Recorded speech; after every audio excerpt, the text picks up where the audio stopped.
Alors, j'ai l'impression presque d'avoir passé un stade symbolique. Vous savez, il y a des paliers d'abonnés qui sont importants. Il y a des gens qui sont attachés au fait de passer le 100 000, les 500 000, les 1 million et tout ça. Moi, mon palier symbolique, c'était le strike YouTube. Enfin, c'est arrivé. Let's go.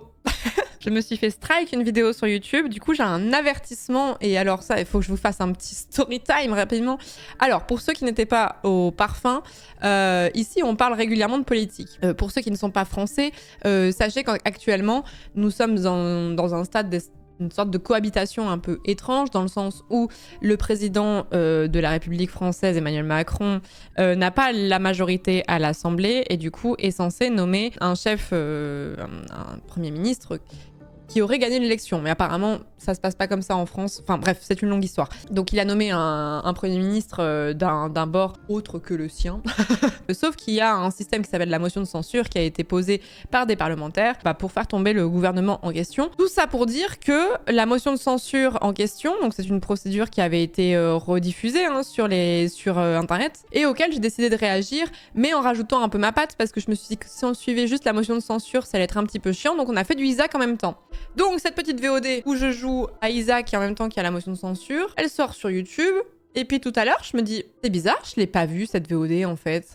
Donc je demande à la communauté qui, elle, l'a vue, mais ne la voit plus. Je me dis, tiens, qu'est-ce que c'est que ces carabistouilles?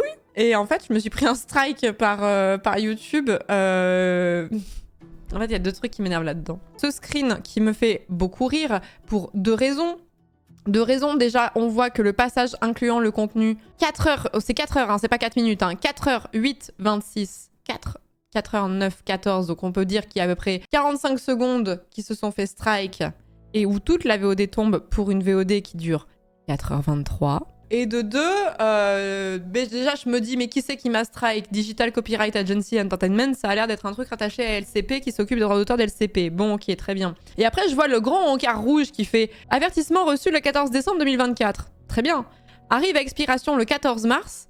Si vous suivez les cours de l'école du droit d'auteur, vous avez beaucoup de questions, mais je ne suis pas en capacité d'y répondre, je n'ai pas les réponses non plus. J'ai 4 ans et demi ou comment ça se passe? Je rentre en CE2 demain, non? On doit retourner en cours pour suivre l'école du droit d'auteur. Moi, je dois suivre un stage de rattrapage de points, ouais. Le truc, c'est que je veux pas cliquer. En fait, j'ai vu ça juste avant le live, c'est pour ça que j'ai lancé un peu à la bourre. Et je me suis dit, si je commence à cliquer et à regarder un petit peu plus en détail, j'avais peur que ce soit un peu comme certaines procédures administratives où en fait, quand t'es lancé, tu peux pas trop t'arrêter en cours de route ou alors faut que tu reprennes tout depuis le début.